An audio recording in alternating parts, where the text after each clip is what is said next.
अध्याय 3 शब्द एवं वाक्य कक्षा 4 ओलंपियाड वर्कबुक। प्रश्न 1 वर्णों का क्रमबद्ध एवं सार्थक समूह डैश कहलाता है।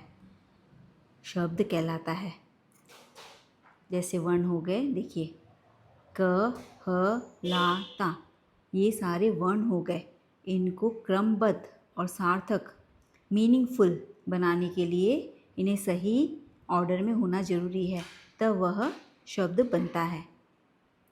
शब्द ओके।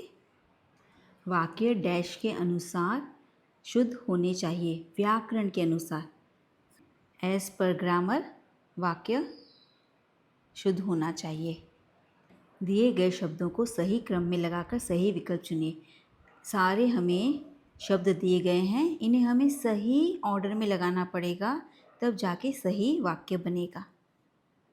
किया संबोधित सभा में जनता को नेताजी ने। क्या बनेगा?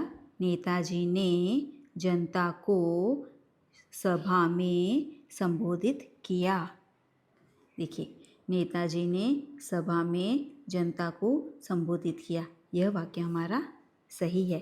किया तो वर्ब हो गया, जो कि लास्ट में आता है, और ये दो वाक्य भी सही नहीं है। संबोधित किया, संबोधित सभा में किया, बीच में आ गया वर्ब, नहीं चलेगा। ये भी वर्ब बीच में आ गया, नहीं चलेगा। यही वाक्य सही है। क्वेश्चन 4 के लिए हमें स्पेलिंग का नॉलेज होना ज़रूरी है। चित्र देखकर सार्थक शब्द चुनिए। यह गिलहरी का पिक्चर है। गिलहरी की स्पेलिंग यही सही है, छोटी गी लहरी। प्रश्न 5 निम्नलिखित में से कौन सा शब्द शुद्ध है? किसकी स्पेलिंग सही है हमें देखनी पड़ेगी। प्रकाश की तो रॉन्ग है, प्रकाश यही स्पेलिंग सही है। वाक्य के मुख्यतः डैश अंग होते हैं, 2 अंग होते हैं। हाँ, कौन से 2 अंग होते हैं? देखिए, उद्देश्य एवं विधेय। हाँ, उद्देश्य एंड विधेय 2 अंग होते हैं। प्रश्न 7 दिए गए वाक्य में उद्देश्य तथा विधेय पहचान कर सही विकल्प चुनिए। सूरज अस्त हो रहा है, तो इसमें उद्देश्य क्या हो गया? सूरज अस्त हो रहा है, विधेय हो गया। यह ऑप्शन हमारा सही है। वाक्य के 2 पार्ट हो गए। हाँ, एक ये पार्ट है उद्देश्य और एक ये पार्ट है विधेय। निम्नलिखित में से अग्नि शब्द का तद्भव रूप कौन सा है? अग्नि का तद्भव रूप आग हो गया, ये स्पेलिंग रॉन्ग है। अंगारा तो जो कोयला, एक कोयला होता है जला हुआ, उसे अंगारा कहते हैं। राख जो जलने के बाद बचता है उसे राख कहते हैं। तो आग हमारा सही शब्द हो गया। प्रश्न संख्या 9 तथा 10 दिए गए वाक्यों में से उद्देश्य चुनिए। अभी इस प्रश्न में आपने देखा उद्देश्य क्या होता है? जो फर्स्ट नाउन होता है, संज्ञा होती है, वह उद्देश्य होता है। प्रश्न 9 मोहित विद्यालय जाता है, इसमें उद्देश्य क्या हो गया? मोहित। जो पहला नाउन है वह उद्देश्य हो गया, तो हमारा आंसर क्या हो गया? मोहित।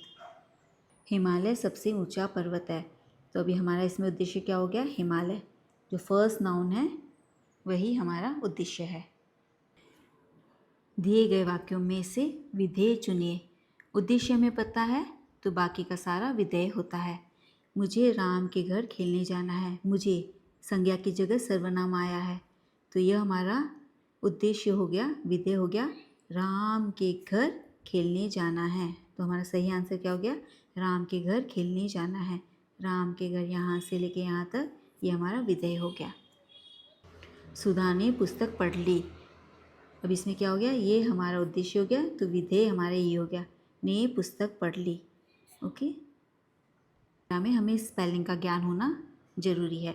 रोहित ने अपने अध्यापक के चरण छुए, अध्यापक की स्पेलिंग गलत है, हमें सही स्पेलिंग को चुनना है। अध्यापक की सही स्पेलिंग ये है, अध्यापक। वाक्य के 2 अंग कौन कौन से हैं? वाक्य के 2 अंग हैं उद्देश्य और विधेय। अभी हमने पढ़ा वाक्य के 2 अंग होते हैं उद्देश्य और विधेय। निम्नलिखित में से शुद्ध शब्द चुनिए। इसमें हमें स्पेलिंग का ज्ञान होना जरूरी है। पुस्तक आलय, पुस्तक प्लस आलय होता है, पुस्तकालय, हमारा यही सही आंसर है। अध्याय 3 के हम 15 प्रश्न करेंगे। कल अगले वीडियो में मैं 16 से लेकर 25 के प्रश्न उत्तर लेकर आऊँगी। सब्सक्राइब कर लीजिए। धन्यवाद।